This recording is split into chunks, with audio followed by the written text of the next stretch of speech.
You know what? A dream is just a great idea that doesn't have a website yet. Well, you can make that dream a reality with Squarespace.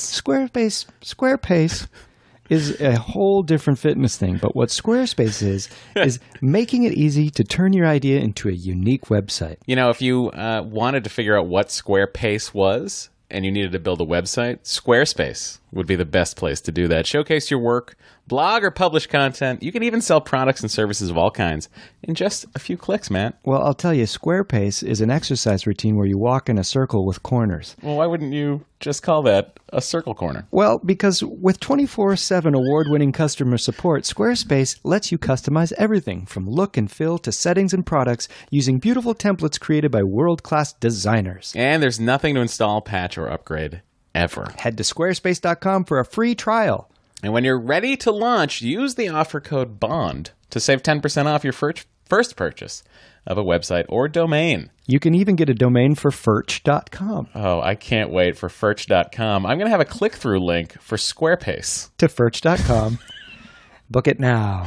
Squarespace.com. Well, it's a beautiful day here in Southern California. I don't know why I feel the need to give the climate update.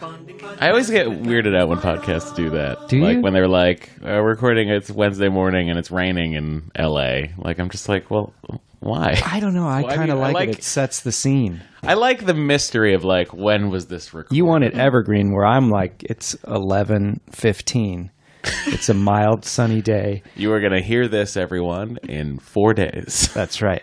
Anyway, the point is, my name's Matt Gourley. Oh, my name's Matt Mira, and guys, it is an exciting day, not only because we have a first-time guest, long-time caller, but it's also Pierce Brosnan's swan song with this podcast in the order in which we've done it. This is right. This is the third Bond actor we're closing out.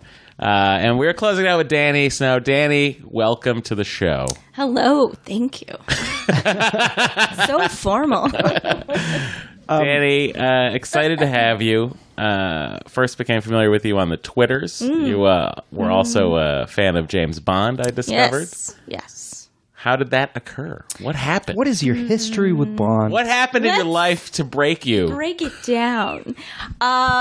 So I was a kid in the 90s. Sorry, man.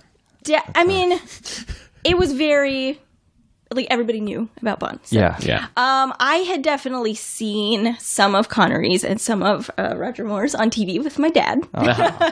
And it wasn't like, oh, here, 7-year-old daughter, let's sit down and watch this. He just would put it on. Yeah. And I would just, like, stop what I was doing and just kind of watch.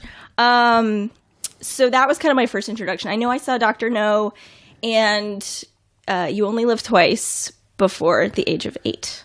Nice. There was a lot that I didn't know what was going on, but I just kind of was like, oh, interesting. So that was my introduction. Actually, You Only Live Twice because of the like ninjas in the rafters poisoning. Yeah. Sure. Like, terrified of rafters growing up. Really? Oh, really? Terrified of rafters. If I ever had to like stay in a house and sleep in a house with like With beams, exposed beams? Yeah. beams where somebody could like poison you in the night, I was up all night. How do you feel about thread? It's okay. It's okay. As long as it's not being lowered over my face with poison dripping down. So You Only Live Twice. Very funny you mentioned this. I'm out the other day. I get an email on Saturday from Avishai Shafrir, my father-in-law.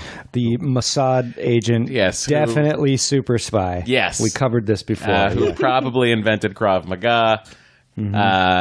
Probably tracked down the Munich terrorists and killed them all. So he sends me an email, and it just says 46831. Avishai. 46831. 46. What could... Right? And I just say to my wife, I say, your father just sent me an email, and it just says 46831. It's code. Yeah. Well, so I'm thinking, is it like alphanumeric? Is the 4 a D? And then I'm like, no, it doesn't spell anything. So then I reply to him. My wife goes, oh, it's a riddle. He likes riddles. I'm like, it's a riddle? So I just reply to him, stumped. And then he sends the next email, and I'll read it in Avishai's voice. Hint number 1. he came back to life in Submarine. Okay, so it's got to be You Only Live Twice. Right? So I just send back an image of James Bond waking up in the submarine and put question marks on it. And he says, "You're getting warmer." You may be able to solve it. So then I'm sitting there, and this is like, I'm trying to think how much time passed. So he sends me this back the next day at 7 a.m. And then I reply to him probably 3 hours later. I'm just sitting down to breakfast, and it just pops into my head, and I go, hang on a second. Is he talking about the code for the safe in the office in You Only Live Twice in Sato Chemical? Is that what it is? Then I look up the scene, and that is exactly what he sent me. He sent me the code to the safe. But what? Just so you could go on a little treasure hunt and he wants to feed you That's riddles? fun. That's great. That's really fun. 46831, guys. I will never forget those numbers in You my did life it. now. Wow. Yeah. But such a weird... I have no explanation. Well, I think the lesson here is if you ever want to crack Matt's safe, we know the code.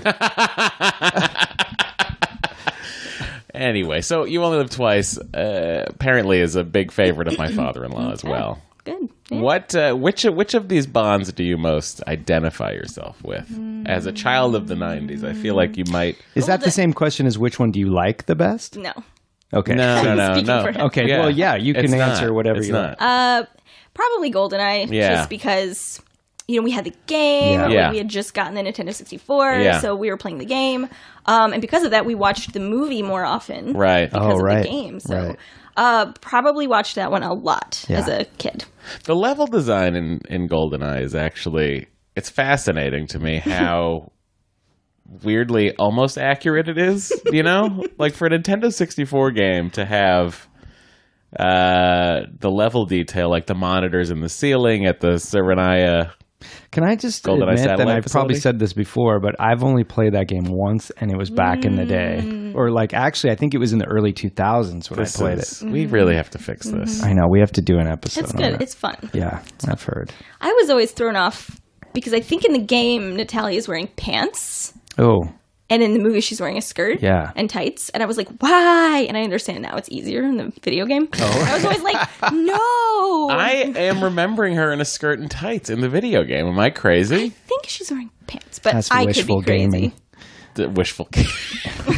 I was reminded, I forgot about The World Is Not Enough, Nintendo 64 game, I'm not even aware Never of it. played which that I game. had. Never. And it would have John Cleese pop up and tell you things throughout the mission. Sure. But I was remembering the whole Davidoff thing, and I remembered more of the plot of this movie from the video game Oh, than I did from actually Wow. watching the movie. yeah. But So, listen, Dani, who is your favorite Bond? And speak freely here. You get no judgment. Oh, I know. If you've seen my Twitter banner, that's been my Twitter banner for years Yeah, now, it's Timothy Dalton. Yeah. And there are a couple reasons for that. Okay. One being that I saw Sean Connery's Bond and Roger Moore's Bond when I was so young, and even Pierce Brosnan when I was such a kid that it was before I was had the ability to find grown men attractive. I was Right. just a little girl, so I was like, oh, they're cool. So when I saw Bond, it was always this I want to be James Bond. I want to be a spy. I want to run around doing all this stuff. So the first time I saw Timothy Dalton when I think I was 19, and I was just like, what? I love it. What? So, yeah. Timothy Dalton think was your he is. sexual awakening. Oh my God. I mean, he yes. might have been mine too. I think he's a really sexy Bond. It's Yeah. not just his looks, which are great, classically handsome. Yeah, sure. He's very, very, very suave, but with this underlying brutality. I don't know. Sure, yeah, the Intensity, machismo. brutality. Yeah. He is a very dark Bond, a brooding Bond. He's the proto Craig, I think. in an era where he wasn't allowed to go full Craig. Yeah, I mean, who can go full Craig but Craig? That's right. That's right. You're most getting a half Craig. You know who can't go full Craig? Pierce Brosnan. Which brings us I can't wait to talk today. about this movie. I'm very excited about it. When was the last time you watched this movie, both of you, prior to having to watch it for this podcast? Most likely for the last time we did. Okay. Which I have to say, I think this is my second favorite of the Brosnan movies. Yeah, me too. I don't hate this movie. Me too. And we all know my favorite is actually Tomorrow Never Dies, which is crazy. It is crazy. It's very crazy. Yeah. Yeah, I think I watched it last when the 50th anniversary box set came out. Okay. I bought it, just binged all of them. It took a very long time. Well, yeah. I did nothing. I made no plans with friends and just binged the entire box set. Wait, just movie after movie, day by day? So yes. how many... It took like a week because I had to go to work. What a wonderful week. That's Matt's dream week. Oh my It was God. a good week. Yeah. But the Roger Moore era just seemed to never end. Yeah. It was just went on and Well, the on. movies themselves That's so and true. they're the most films. That's so true. And they It was kind of like, get... I'm doing this. Now I'm on Roger Moore. And then after, I think 5, I was like, okay. Yeah, That I was remember honestly feeling that the way with reasoning Moonraker. behind our method of going through the movies initially. Remember, we just didn't want to have to slog for so long to get to Daniel Craig. Yeah. So we started going right. front to back and then Yeah. meeting in the middle. I like it. But then what we sort of didn't realize was that when we got to the middle, it would just be all more anyway. Yeah, I know. And yeah, that's right. This method we have this time is It's the great. best because we just alternate what we want to do. Yeah. I will say that I think that Pierce Brosnan looks the best in this movie. I think I agree, yeah. I think he's in the best shape of his Bond life. Because he's also got a little age and distinguished gravitas, slight flecks of gray. Yeah. Yeah. I see that. He's gone. This is Thomas Crown Affair Brosnan. This is the best era of Brosnan as far as I'm concerned. 1997 to 1999. Followed by Mamma Mia Brosnan. Oh, boy.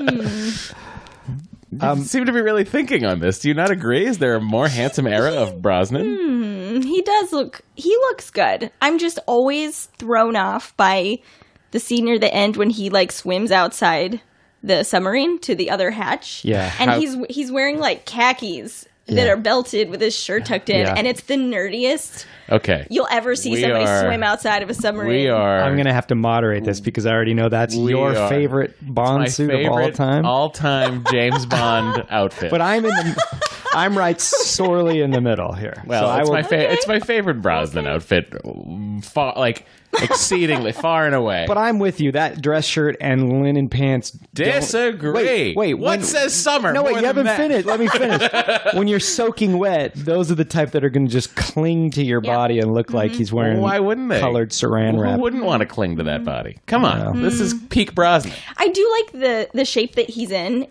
He's in great shape, Yeah. but it also looks real. Yeah. Yeah, And I love Craig, love the muscle. Yeah. But it's also how often are you in the gym as a Exactly. spy? Yeah, I'm Spy too in the much gym. aware of that. He's doing that for 6 months before every movie. That's Yeah. not the real him. I wouldn't mind a Bond that was a little less cut than Craig. Especially with his diet and alcohol consumption. Oh, it's insane. Yeah. But he also, think about how much Daniel Craig, during his missions, that James Bond, think about how much he's running. That's true. He does the most running of any Bond. And Brosnan alone, the amount of hurt acting jaw clenching he's doing, it's a type of isometric exercise that would keep him so fit. Well, when he's in that torture chair at the end of the movie, all I was thinking was did they write this in just for his acting? I think may he have. does that on his own. I don't Yeah. think anyone tells him to. No, I think he you're right. of course does it on his own. Yeah. Of course he does. When he lands on the Millennium Dome.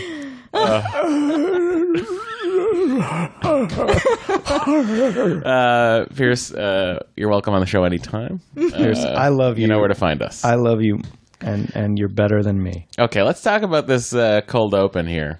The longest one in the history of Bond movies. Yeah. Now let's get this straight again. So they did this because originally it was just going to be the Spain sequence was going to be the cold open. Yes. That would be weak. Viewers I see said why that. they did this. Yeah. Viewers said that, so they cut that down. But I would like to see that extended sequence. I'm sure there was more to that, just that Spain thing, yeah. But also, like, just the idea that there's so much fabric rope in that blind. And that's strong enough to hold them? Yes. Yeah. Why? How? Yeah. My cats rip my blinds cord down a lot, Right. and they're just little cats. Do you think it could support their weight if they were to jump out of a large building in Spain? I think we should test it. Let me go to the defense of cord length and blinds. Okay, please. Because I think what they're insinuating is that's not just the length that you would pull. That the blind actually goes up into the mechanism and across the top and then back around as a kind of pulley system on those blinds. Okay. Now, I'm not a Brosnan apologist. No, you're not. But I'm just saying, even with that, it probably still is not enough for him to jump down. But also, the fact that he jumps out of there thinking, I've got exactly the right amount to get me to the street. And so when the man grabs the table that he's tied to, he's like, oh, I didn't make it to the street. I had calculated so perfectly. And he does it. I had at least another floor to go. What would have happened if that table hadn't broken? Right. He'd just chill. I think how far up was he? Like 2 stories? It seems like at least three. Far. It seems very far. I don't know that he could cut it and then run. So essentially, he's there to get $3 million back. Cigar Girl is there because I guess she's working for Reynard. See, we don't even know. Yeah. I'm trying to Yeah, she is working. She's working for Reynard, but no one chases him. No one chases him down the street. Like Bond? he gets the clear. Like he's theoretically right. Cigar Girl would have, if she wasn't working for Reynard, she would have gone after Bond and killed Bond. You mean after he runs down the street? Yeah. Did you notice how when he kills the guy, the police are just very politely knocking? Yes. It's like they're knocking very politely. Yeah. But don't want to disturb the Swiss bankers. Bernard is there. He's the sniper. Right. Because he says so as much. And so she wouldn't have killed him because She wasn't supposed to. Yeah, they need him to take the money to King and Right. M. So that blows up. Yeah. Okay. It's hard to get. Right. There's a lot happening in this movie. Yeah. But I will say also it's probably the most simplistic Bond plot I've seen in a long time. It is relatively easy to follow. In the sense of the villain, Elektra, is doing what she's doing just to have sole control over the oil in the region. Mm-hmm. That's a clear bad guy scheme. Mm-hmm. It's not like flooding Silicon Valley so that you then have... It's very much like it is exactly like that. Hang on. But it's not like radiating all the gold. So that your gold becomes more valuable. Hold on, it is like that. Yeah, I guess their evil plan doesn't affect as many people. And they don't have as many people in on it as previous movies. Yeah. Right. There's not an army of people involved in the scheming. But there's the potential for 8 million people to be killed in Turkey when the bomb goes off. Right. That's right? true. Yeah. Which I like that. Yeah, the plot's not bad. And I love Elektra and her kind of character arc and story, and so much so that I almost thought this is the way you reveal Blofeld, because she actually says, I hated my father, I'm not a king, I want to be more on my mother's side, which I gather was like the Azerbaijani side or the or maybe the French. I don't know. I'm not exactly sure what she was. It was the Azure side. So it should be kind of by the way, their name is Blofeld. I know they didn't have the rights to it and then, but that's how you do it. Oh, if she was Blofeld, that'd be great. That would be cool. This is part of the reason why I'm glad you're here for this, because when we had talked to you about doing an episode, Dani, and I would still love to do this in the future, you said, let's do an episode on kind of the feminism and anti-feminism within Bond. Yeah. And I think we should do that. But this movie especially is interesting because you've got Denise Richards and Sophie Marceau, both actually strongly written characters. Mm-hmm. Now, whether the execution of that comes out... It's interesting. And so I think at least for today we can cover that stuff, and then we could do a full episode on that. There's a lot there. Yeah. Good stuff, bad stuff. It's great. I would love your input on that. What's fascinating is, so this morning I was watching the movie and I was reading, I had the archive book out, and I was reading through the World Was Not Enough section of it, and I was just curious. I was like, what are they going to say about Denise Richards' performance? They say nothing. This is like They literally Yeah. say she's cast. They flew her out to the UK for to put her on tape. She got the part. We offered her the part. She took the part. And then it moves on to the next thing. This is like how they cover Watergate at the Nixon Library in Yorba Linda, California. And then a couple of upstart reporters meddled and got in the way, and okay, on to the next phase. I think it's nice to say nothing, because I've heard people really rip on her for her acting, which I don't think is the worst acting. It's not as bad as Halle Berry. She's not the strongest, but she's good on camera, at least. Oh, she's beautiful. She can certainly hold my attention on screen. I think Halle Berry's way better than her as an actress. That's interesting. I'm just talking about their performances only in the Bond movies. Yeah, that's what I'm talking about. Really? Yeah, if there's something about her delivery in this that's just so hollow. It is very I don't know. wooden. Yeah. But And it's also I guess- like the but it's- dialogue is also It is. awful. That's true. It's bananas. true. It's like the whole point. Like Bond is shooting. He shoots the whatever compressor tank so that the elevator will go up. As he's doing that, as they're trying to outrun an explosion, the line they've written for her is, "So you're a British spy? Do you have a name?" Now? Well, she's also being held up against Sophie Marceau's acting, who I think is like pretty good and subtle. She's pretty good. I really like her in this film. Yeah, She's scary and beautiful. I know. And then when she takes that earring off. There's really a lot to unpack with this movie that I don't think we covered in the last movie. I want to sort of go in order, so I'm going to get to the Q stuff in a little bit. Okay, but we should talk more about this too, and like your thoughts on both the characters, and I think the acting performances are pretty self-evident, but as written, the characters and stuff. Cigar Girl auditioned for Sophie Marceau's part. Really? Yes. She's cool. Yeah. But the Michael Apted said that her English probably wasn't as good as it needed to be to have all of that dialogue with Brosnan. So they were like, "Would you like to play Cigar Girl?" That didn't stop Gert Frobe or the guy that played Largo. Yeah. I want to know why no one on the Thames, which has a 9-mile-an-hour speed limit,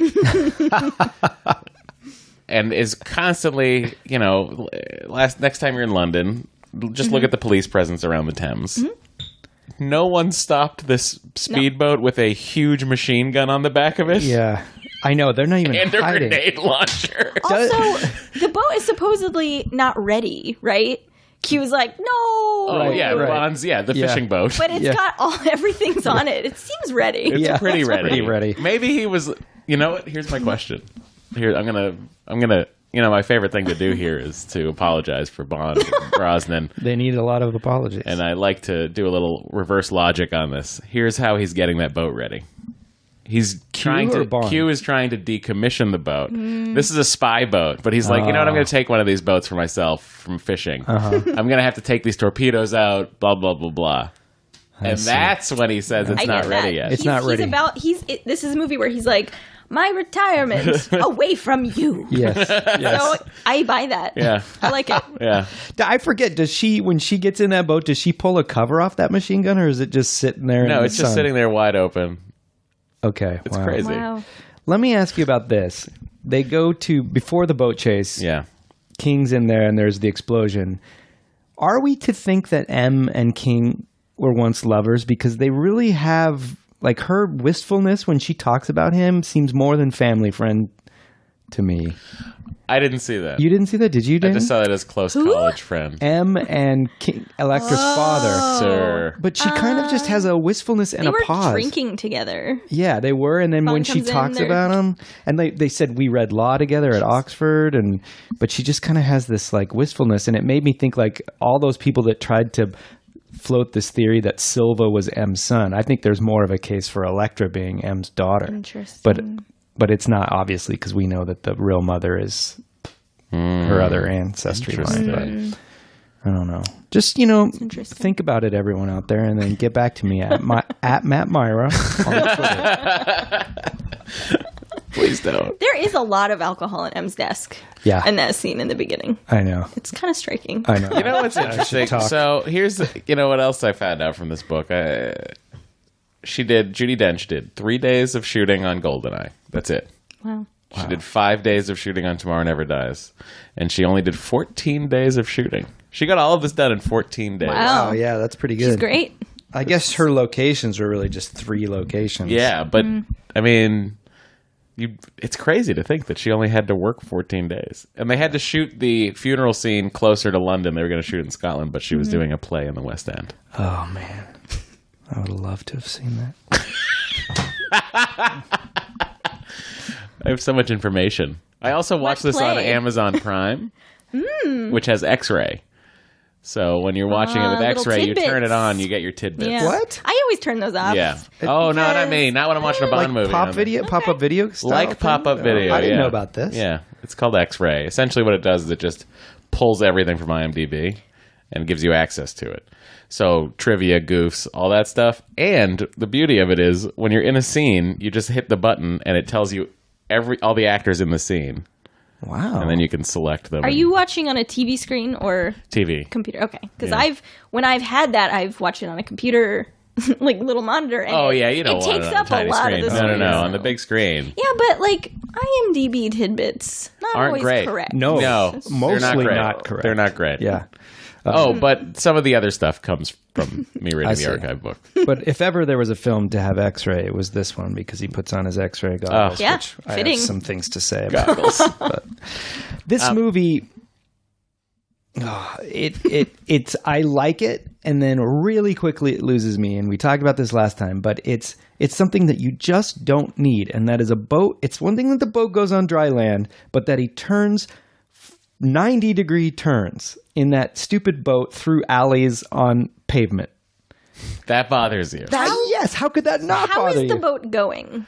Is it the rocket? I think it's just running on I its think jet. they're assuming that I could understand the forward propulsion, but like you can't steer on dry land with a boat no with traction. rudders. There's no. Unless it's like a jet turning thing, but you don't see that. No, I feel like the jet rotor, the jet should be able to turn. No, right? but they we show don't the see jet. that. It's just shooting out don't the see straight, straight out of the that. back. Yeah. But those jet boats, that's how they turn. But they turn because they have to have water going Through them. Yeah. But this one has fire going through it. No, fire's coming out of it. There's no fire fire going coming through. in. No. And I just feel like you don't need to be that wacky with this, especially a woman's does- about to kill herself. It and- like ramps and does the upside down. The barrel roll. Yeah. yeah, At least there's not a slide whistle though. I know. But By the way- you know they considered it. The more facts for you guys. The 350 horsepower engine in the boat was enough to send the boat, if they put it to full, the bow of the boat I read that. would go underwater. So it really so did they do were that. like, oh, we should write Let's this in. use it. Straighten your tie. And that's how the tie bit came. The tie Wow. bit came from Brosnan. It did. Yeah. That sounds right. See, now that I have no problem with, ironically, because that's at least a character joke. I get it. But it's just believing that a speedboat can just drive on land for what seems like 60 seconds at least. You don't know. With an incredible whining noise. I know. Yeah. You don't know what Q has going under there. No, He's I don't. built boats before that go on land. But I wish they We've would have seen taken this. pains to show us what The that mechanism? could possibly be. Would Yeah. you have rather had a hover skirt so it was the gondola engine again? I guess I would rather you just. It's also a long sequence. Cut that. You already have the longest. It was longer. They cut Damn. that boat scene in half. Wow. Like, I could suggest a few trims. Sorry, I don't mean to get charged. And then the guy clamping the car. Right, That's an inside joke for He's- British people. right. He's like from a reality TV show or Called something. Clampers. Yeah, Wow. clampers. Wow. We're learning so much here on James Bonding. But then, as it loses me, Yeah. I do like the segment with the like her shooting the balloon and all that stuff. Mm-hmm. And then when it really gets me back is when they go to that MI6 in Scotland. I don't mean to get ahead of myself if you guys have more to say, but You're not getting ahead of yourself. No? I think this is the perfect time to talk about Scotland. that set, that is my personal heaven.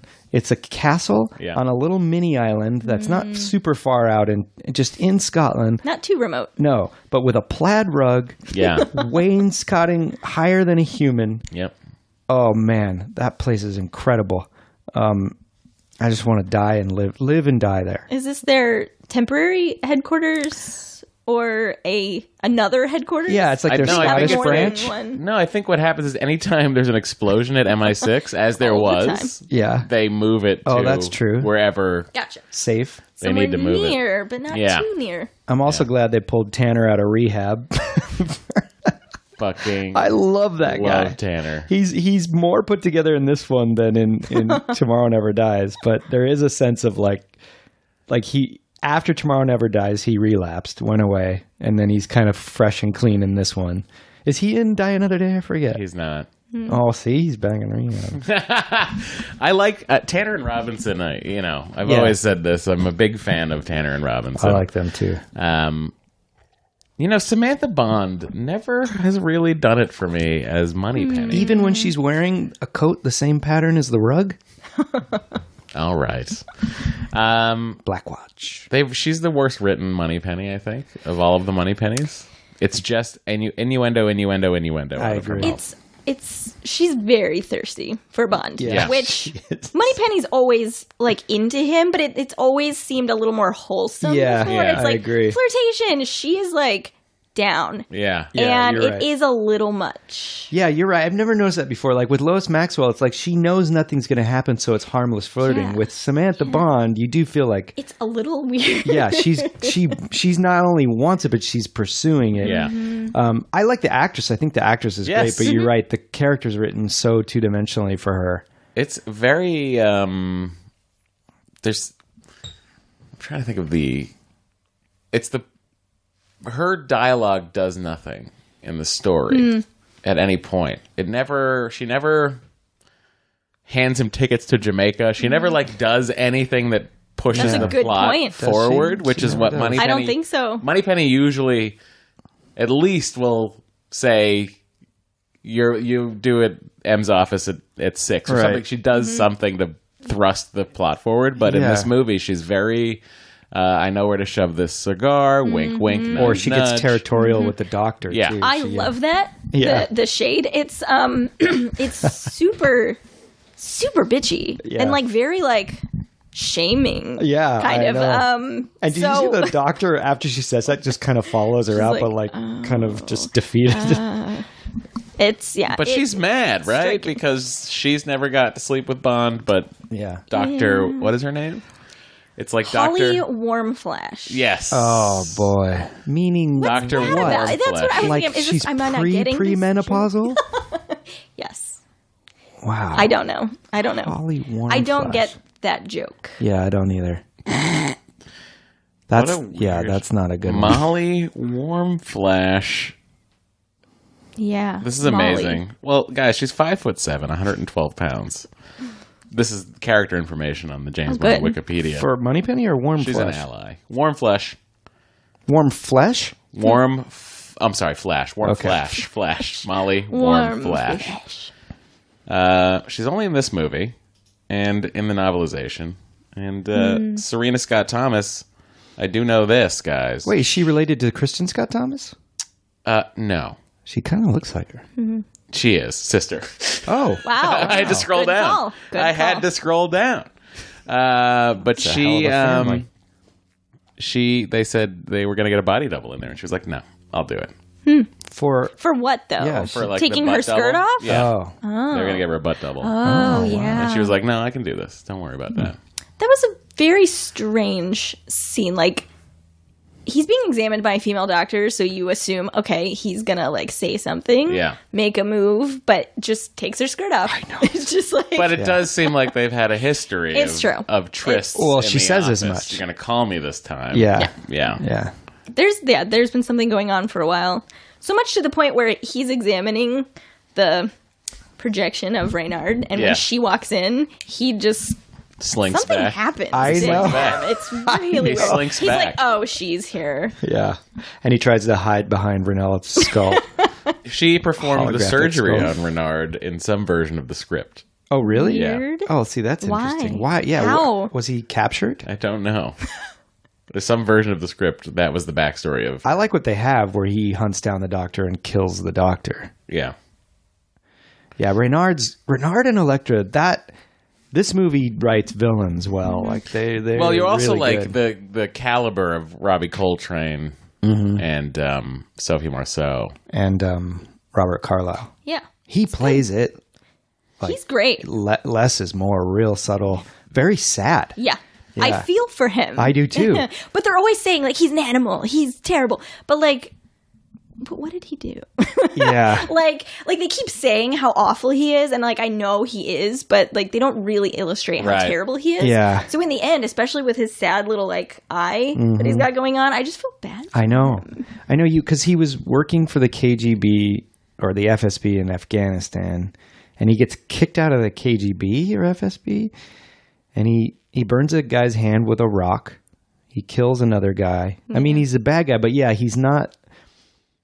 He's not as brutal as I think they're making him out to be. They're not showing it. And it's clear to me that I think anyway, that his interpretation of this is really his choices. So when the last time you see him when he gets shot with that plutonium rod, they just have a shot of him looking through those pipes, and he just has this like sad look, like I'm gonna die, and my woman I love's dead, and she's not even gonna know. And it's just, I love the choices he made. They don't really fit with the movie entirely, but I think, like, I would love to see the movie where his choices were the tone of the entire movie. That would be amazing. You know what's interesting? I feel like everyone tonally, like the see, I can't even call Coltrane a bad guy, really. No, he's one of those allies. He's one of those, like, back and forthy.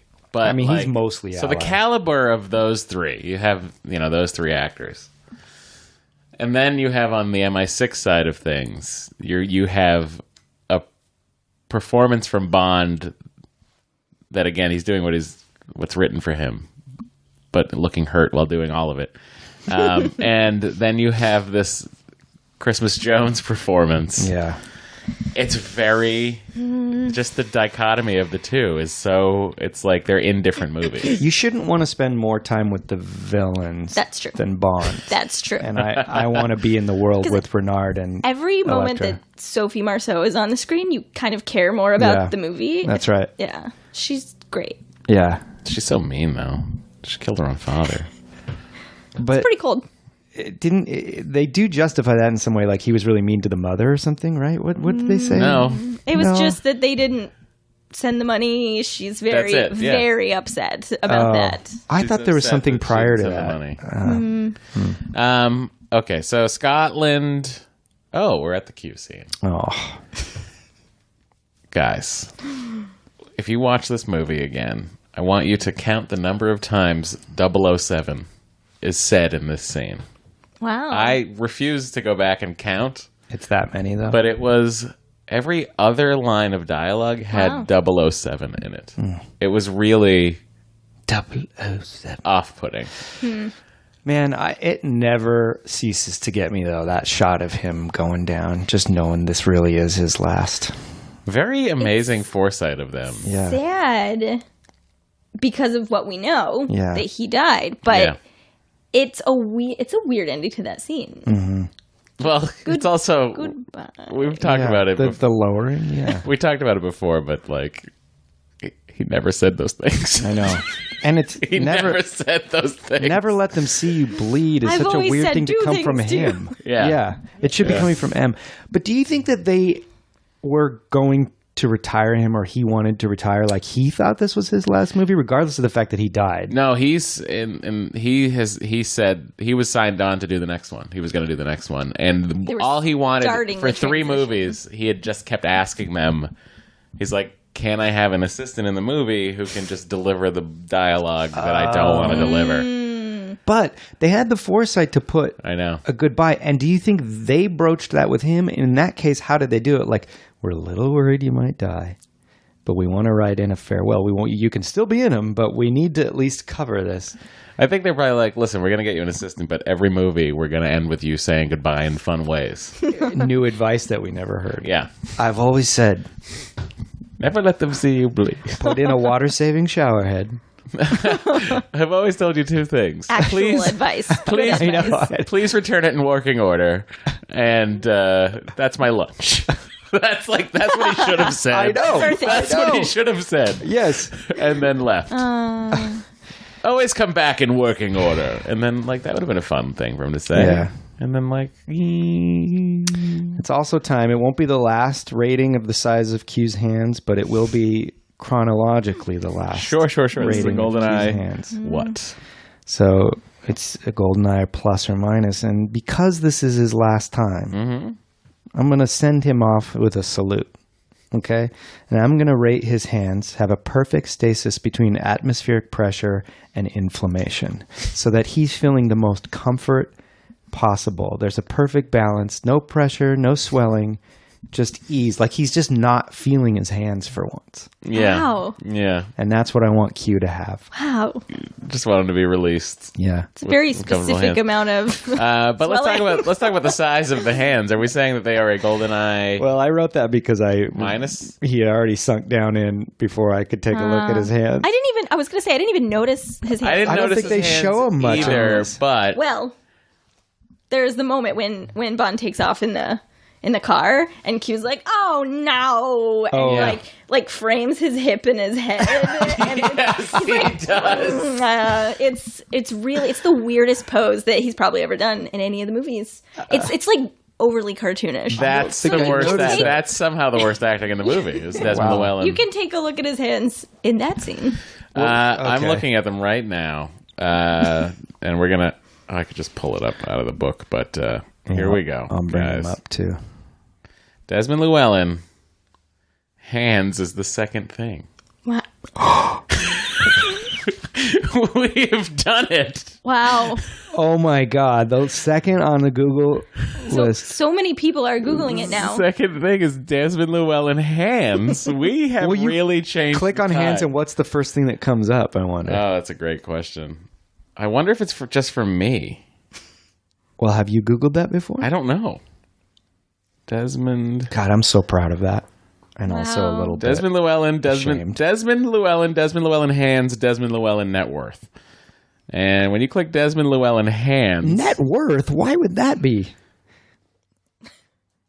Desmond Llewellyn. Yep, it's the second one for me as well. Wow! Height tribute. Images. The first image is Desmond Llewellyn hands. Desmond Llewellyn's hands in Tomorrow Never Dies are fucking insane. All right, I'm going to click on this. World is not enough. I'm sorry, everybody. look at that. That's so much. Yeah. That's so much hands. So much. That's him at the premiere. That's him signing books. Oh, I don't have the world is not enough on digital. Oh, yes, I do. Here we go. Oh, that's a GoldenEye -1. Wow! I got to take it from the movie, Matt. You'll understand. I've never really noticed his hands before. I get it, but he's in this pool room. This is from that Yeah. day. But who knows what kind of lenses they're working with here. All right, here we go. A legendary 007 wit, or at least half of it. They don't show his hands a ton in this. Well, I think Danny's right. You go back to the scene where he is Okay. just flabbergasted that his boat has Or left us. So go back to... when he's running towards the bank vault before the bomb goes off. Oh, and yeah, there's he's that quick filling shot out of Q just like exasperatingly holding a laptop, Oh, okay. winded from watching somebody run. He's like he's annoyed that something is happening near his lab. Go past this. Yep. Oh, yeah, he's on a That was laptop. typing. Okay. Oh, his hands what? are perfectly. Somebody running? Perfect. Yeah, they don't look big. They don't look huge, right? Like, I love to think he was the most at peace right before he passed away. That's His swelling so sweet. had The gone movie down. came out in November, and he passed away in December. Really? I Yeah. didn't realize it was that instant. Yeah, Wow. passed away at the hospital No. after Oh, here it suffering a is. lot of injuries in that car accident. Oh. Oh my God, he's waving his hands too. The Shaking amount. them. Oh, Ow. geez. Oh yeah. no! Oh, that is bigger than I thought. All right. I'm gonna give it a GoldenEye. Well, I'm gonna give it a GoldenEye +2, and that's 2 movies later. Wow. He's Okay, gained- so Yeah. he's gained 2 hands. But really, Wow. I'm gonna give it perfect stasis of atmospheric pressure versus inflammation. Nice. We were so concerned for his hand's well-being. And Is there a more lovable man on the face of the earth than Yes. Desmond Llewelyn? Who? John Cleese as R. No. No. I was excited. I wish John great. Cleese stuck around. Yeah. I wish He's funny. was a Yeah. holdover. John Cleese is one of those people that like doesn't even have to do or say anything funny for Yeah. you to start That's true. laughing. Yeah. I mean, kind he's of. a genius. He comes prepackaged with comedy. Faulty You're like, Towers oh, there he is. the best thing. Oh, I was just watching that So recently. good. It's insane. That's like comedy school. Yeah. It's pure farce. It's the greatest. It's the greatest farce that's ever been shown on television. It's amazing. Probably. It's amazing. Anyway, Off to Azerbaijan. Azerbaijan, where there's a church that's going to be torn down unless they move the pipeline, and a Russian Orthodox priest is there for some reason. What do you mean? Why wouldn't he be? That's not what it's not what those people do. Those people, her mother's side of the family would not be Russian Orthodox Why not? because it's just very far removed from them. How do you know this? I know this because I read so much today. About the world is not enough. In that book, it says that. It seems like Russian Orthodox or like Eastern European Orthodox Christianity was around those areas. Listen, I'm just going by what I read somewhere. And I read 4 different sources today, so I can't tell you which one was inaccurate. And the last thing I purport to be is a religious expert. You're a religious lover, not expert. I'm neither. Okay, so we're introduced to Elektra at the funeral, but then the next time we see her in action, she's being magnanimous to these people. Right. She's moving the pipeline at the expense of the timeline for the pipeline being finished. So Bond is going to bodyguard her. Yeah, because they think Reynard is going to come get her again, right? And they're convinced it's Reynard. I don't think they know. They yet. don't know yet. I don't think it's just that somebody's trying to kill her. Yeah. because she Yeah. doesn't know. I don't think Emma's convinced. But isn't there a point where they know and she's mad at Bond for not telling her that it would be Renard? She's mad that he's accusing her. She says those lines. Okay, so we can. Anyway, the Says point is those they go lines. skiing. And this is the last ski scene we've had in a Bond movie to date, right? Yeah, we haven't had a ski scene this century. There's an explosion. Q pose. Ow! That's so funny. It's good. I mean, he should be in a commercial that's like, I could have had a V8, basically. Oh my word. It's a good ski scene. So he's just going with her to. He's bodyguarding her, right? Yeah. Okay. Yeah, but also I love that he deduces that they're going to ski to check this pipeline. And next to her is that big, beefy bodyguard that she has. And he's got a pair of skis over his shoulders. So presumably the skis Bond picks up are really Elektra's skis. And he takes carry these for you. Yeah, and the bodyguard hands the other skis to Elektra, and so he's skiing on her little skis, and she's skiing on love, before M sends him off to do this, she's like, remember, shadows stay in front or behind, not on top. Yeah. That's a good line. Yeah. I like That's it. a good It's innuendo basically like, line. try not to fuck her. Yeah. And because I also believe M is clever enough to come up with those things. Sometimes in these Bond innuendos, they're writing quips beyond the character's capabilities, you know? It's really Like Renard has one and he's really uncomfortable doing it. It's not that I don't think he's smart enough to do one of those. It's that he would not choose to do one of those. right. Yeah. But the ski scene for me, the paratrooping situation, Parahawks. it's fine. Yeah. Kind of cool. I just Yeah. I They just can like go on seeing air. skiing. They can go on land. Yeah. And probably they can go in water too. Maybe. We don't know. Swamps. Everything can. Fan They could boats. certainly be on frozen water, which is like ice. That's frozen water. That's true. That's my understanding. But I will say this: of all the James Bonds, Pierce Brosnan's Bond has been saddled with the worst eyewear. His sunglasses are never good. Yeah, I agree. Are Never they just good. a product of the time? Are They are very 90s? stylish. I feel like those are probably Persal's. I'll have to look at them again, but they're just never. It's interesting to me that every other Bond has had a classical sort of sunglass look. You know? Yeah. But then you have Brosnan's sunglass look, which are almost worse than the first time we see Felix. Oh, but I love those. I don't like Craig's Casino Royale sunglasses because doesn't he have Those kind are of like small Persols also. I can't even picture them. I think it's when you're getting sunglasses that are really of the time, like you said, instead Yeah. of classical ones. Yeah. That's your problem. I think that's the mistake a lot of them are making. Yeah. But fortunately for us, they've put James in some nice looking Tom Fords lately. Are you mentioning these because before the podcast you said if you just talk about something on a podcast you can write it off? No, I bought these many years ago.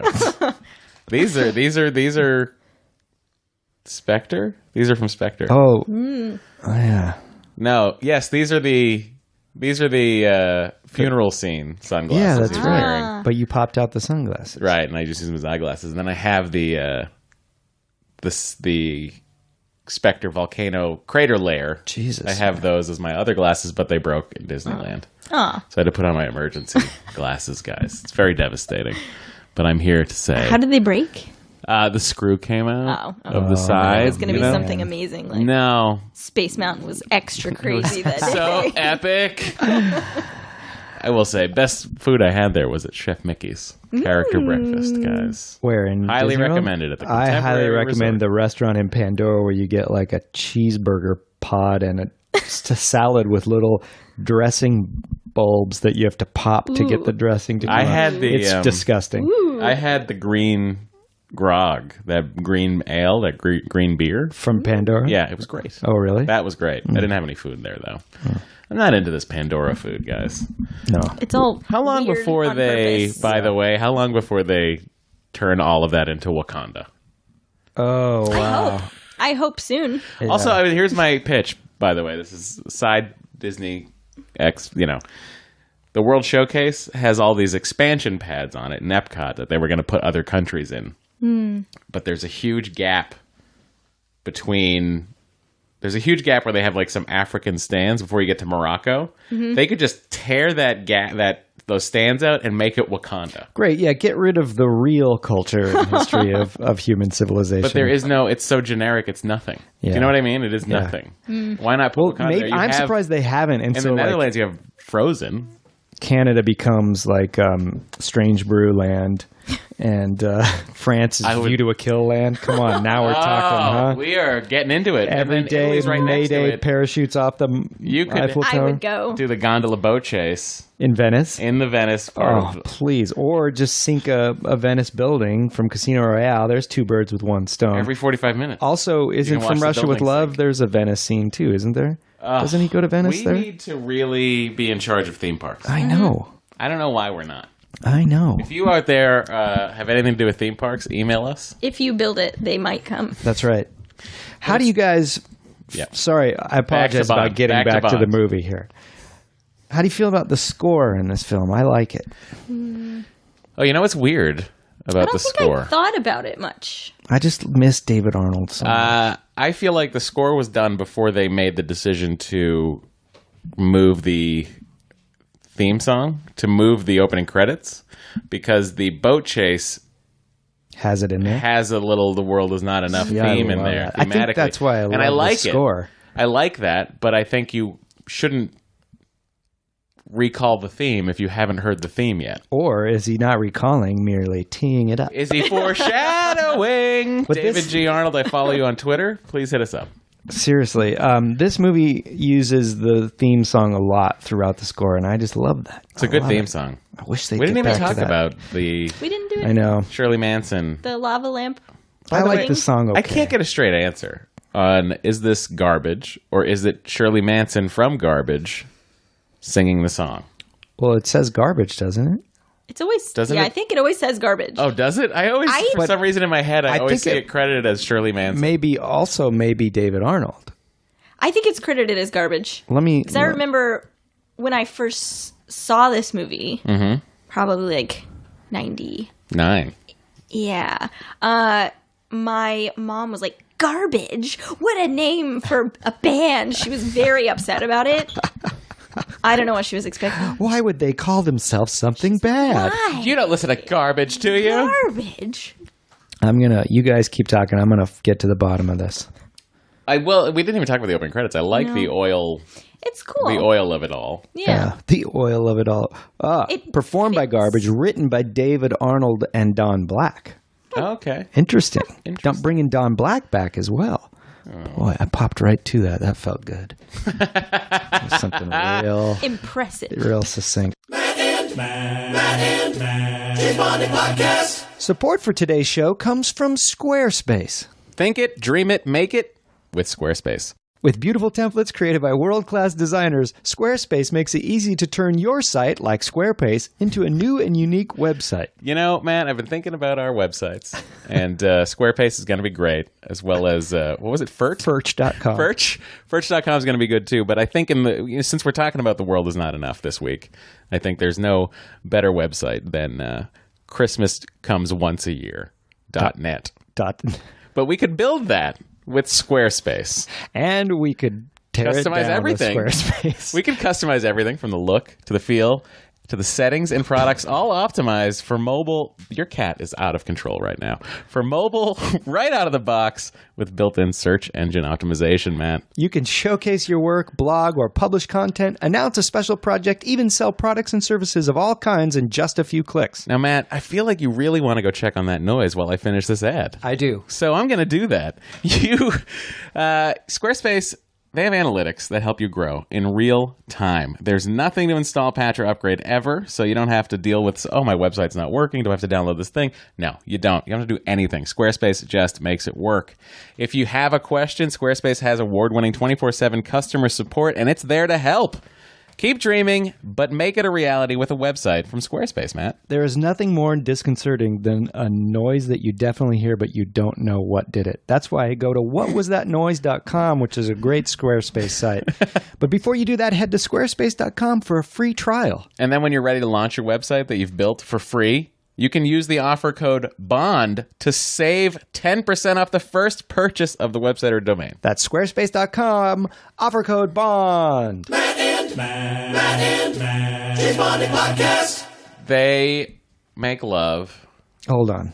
Yes. We're skipping Wait, something. where did you What go? did we Yeah. skip? I was past the ski scene. Always to the rushing to the lovemaking. love. Gotcha. Now, I know one of our biggest complaints about this film is the retro engineering of this gadget to fit the story moment. But I'm not even going to touch on One it. of That Matt's goes without biggest saying. complaints. Yeah.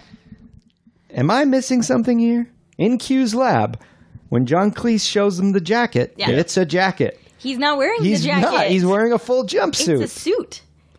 I guess that he put that mechanism in, I guess. but then he was like, by the way, I'll give you a ski suit in case you go skiing. So I'm supposed to believe a boat can turn corners and I don't need any explanation, and a big avalanche bubble can come out of a jumpsuit just as much of a jacket? Your Honor, I rest my case. Well, I think it's sort of like one of the... I gotta pee. I don't even want to hear this I'll explanation. explain. It's like one of the airplane life preserver situations Okay. where that you don't have to have it sewn into anything. It's just there. You just pull the tab Yeah. and then boom. I think what he was demonstrating was not that the jacket Gotcha.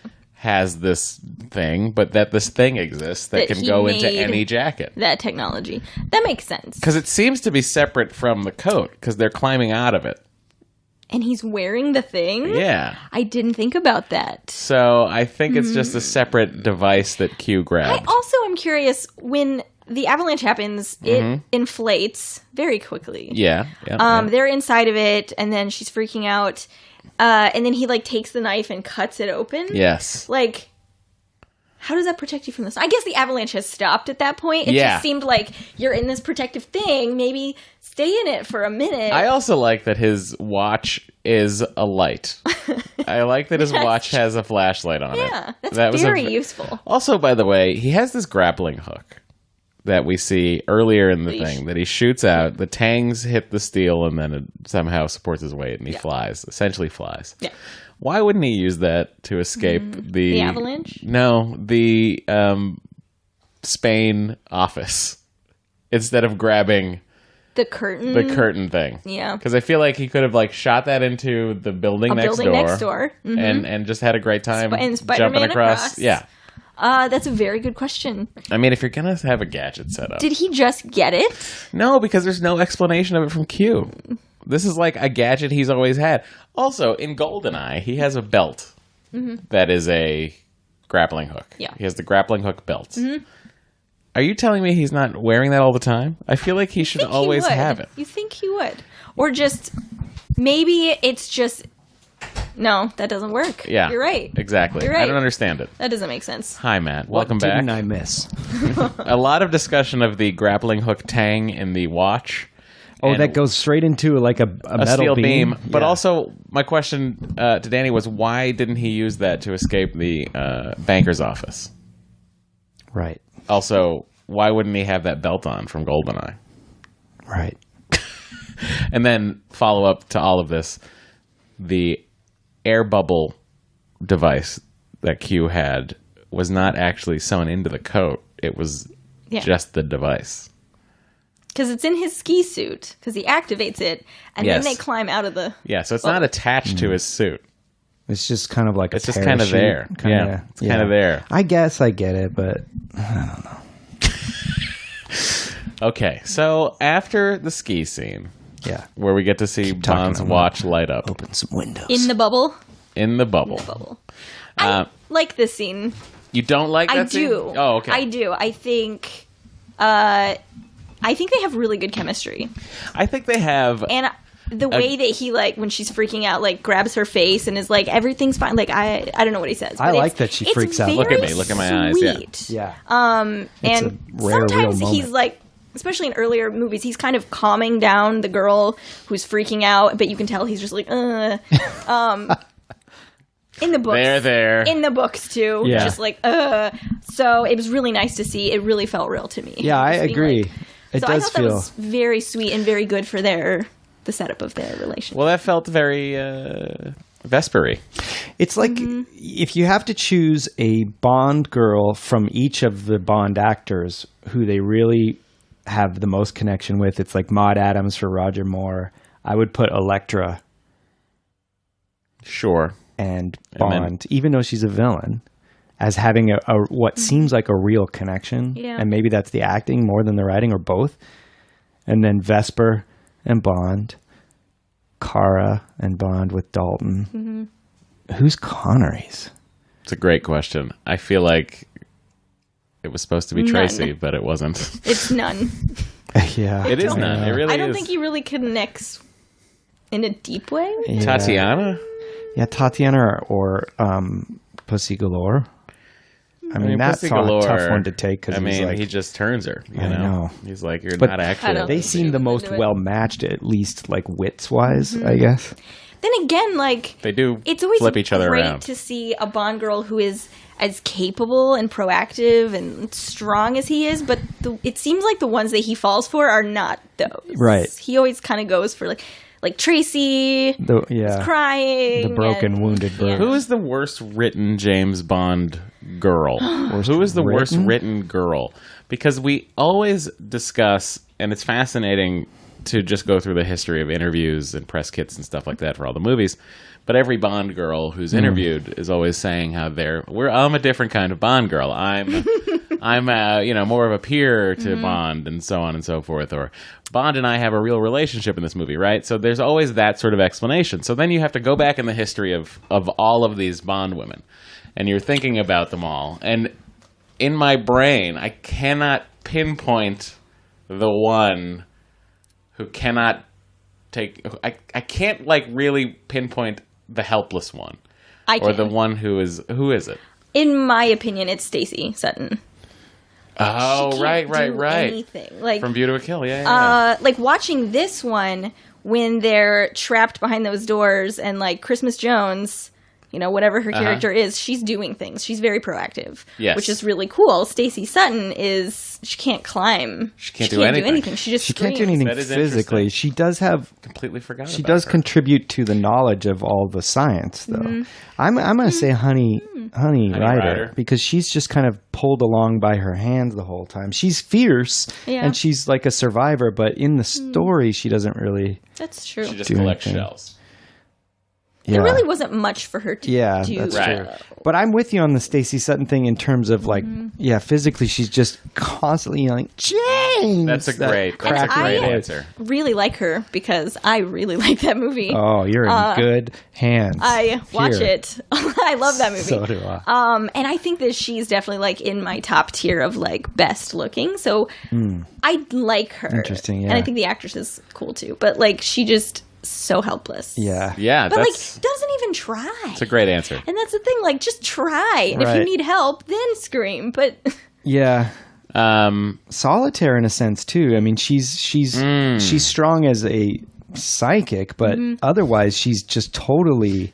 strong as a I mean, well, in the because movie. of her whole like where she's like where she is and like what she's wearing and her whole like supernatural thing, like that to me makes sense that she's kind of this like I'm not a normal person, Yeah. so I don't have to do anything. Yeah. That makes sense to me. Who is your favorite Bond girl? Do you think? For what reason? Because it's interesting. You can go like, here's the best Bond girl, but here's my favorite Bond girl, or you could do that with any element of these films. I like Natalia. I think she's kind of a survivor. Yeah, she's and pretty she's a good. great hacker. Yeah, Yeah. she's good. She's Yeah, she's smart. kinda got it all. She's like, yeah, I really, really like her. I've never really thought about favorite. I've just always thought about like which ones I think are terrible.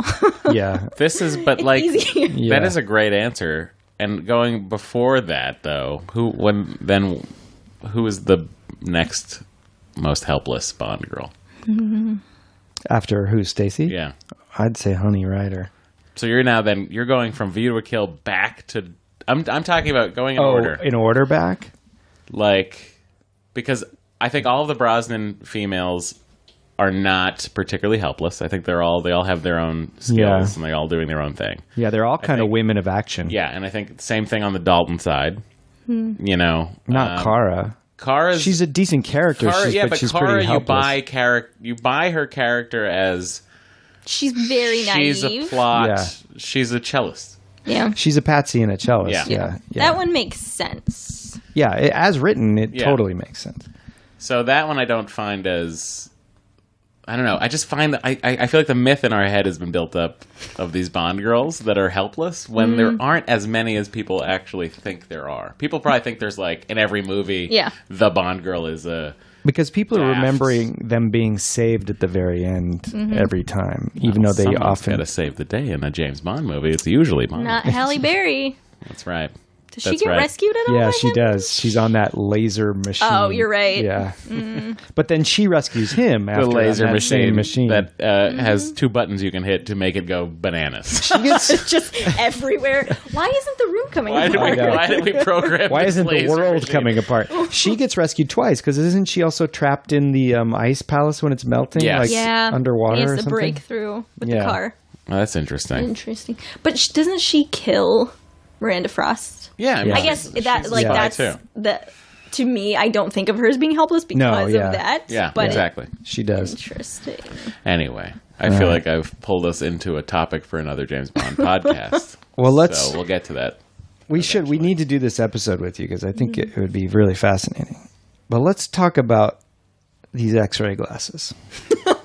Again, hideous frames.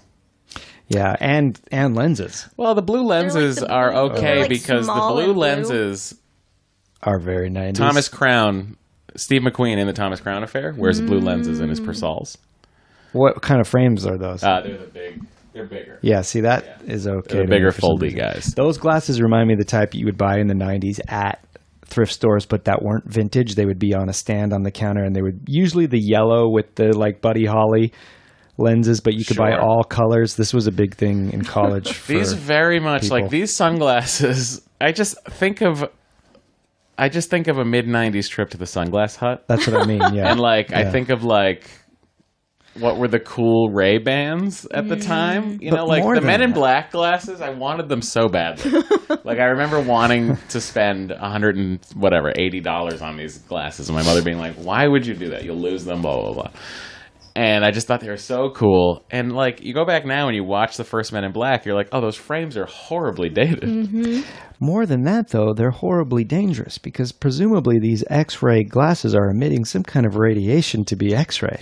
Wow. And think of your eyes. Wow. Think you of don't your think Q eyes. worked around that? I would hope so. But again, here we are. Wondering, Q, give us a little bit more on how this works, huh? I'm worried. Do you also find that it's odd that it just goes through the first layer of clothing? Yeah. Mm-hmm. No skeleton. It's like almost a Superman power. Yeah. But not quite. Well, Superman, like, can dial it in, you know? He think, can, like, yeah. go... He can, like... It's like focusing your eyes on something. Yes, here, you're right. Way out there. You should only see the metal. Or Totally. if you're going... But that's just clearly the filmmakers going, we want to show underwear. Metal and Yeah. panties Yeah. only. Yeah. Yes. That's It's all. very Well, maybe strange. they're wearing Mack Weldon's silver-lined antimicrobial underwear. Oh, and holsters. Yeah, and that's a free plug for you guys, Wow. Mack Weldon. I hope they sure done. are our sponsor for this episode, but we'll see. But yeah, it is weird they only go through one layer of clothing. Let me They check. really Two link- layers they on really men. Two linger layers on it. men. It'll go through the suit jacket Yep. and the shirt Yep. into the thing. On a lady, it goes through one layer. Yeah, wow. They really linger on that. I do have to say, I don't care for this. This is a casino that they're in, right? Yes. This is one of the dullest casinos I agree. he's possibly been in. 100%. Yeah, It's like, it looks like it's the afternoon. The lighting is so boring. It is not good The lighting, yeah. music is kind of softer and lower, and everyone's just kind of like, nah, nah, nah. And it's small. It is. Yeah. It's one of the most disappointing casinos in a Bond film, I think. however, probably accurate for love some Eastern European casino at the time, you know. That's true. But I'm with you. Yeah, there's nothing. I kind of feel that way about this film. That like Azerbaijan and Kazakhstan, they are interesting locations, but there's a lack of exotic locations in this film to me. Yeah. Just because it's London little to like lackluster. Central Asia or You're familiar with the story of how this plot came about. We talked about this last time, I think. we do? No, tell Yeah, it. Tell it. Barbara Broccoli was watching a 60 Minutes interview. Oh dear. See, this is never how to start a Bond. Yeah, she was watching a 60 Minutes interview about, or a piece about the oil in that region, and how since Russia was no longer under their control, it was now up for grabs by the West. So there were all these competing pipelines. So she was like, well, it'd be interesting if we did a story where, like, someone wanted to take out the competing I guess it is a pretty pipelines. good plot, though. My question about that is, I think I read that, I didn't see it in the movie, but I read this about the plot that it's 4 different companies, or 4 different countries' pipelines that are competing. Right. Doesn't that seem like an expensive thing to do for something that may not work out? Like you have a 1 in 4 chance of It's your... 4 pipelines, 2 countries, right? I don't know. It's 3 Russian pipelines and her pipeline. Okay. And that's why they, if they destroy Istanbul, it will destroy the harbor where Russia normally takes the oil out of that pipeline to the rest of the world, while hers will go straight to the rest of the world. This is the first time on the James Bonding podcast where I have been able to explain the plot. I didn't get it any has of never this happened. from Yeah. the movie. I'm usually way tuned out by the time they reveal like the actual plot. Yeah. Exclusive broadcast rights in China. Yeah. That's the next shirt, guys. Exclusive broadcast rights in China. I noticed something about this Bond film that I can't think of another Bond film that has this element. That is a typical Bond trope that you see in every element, every film.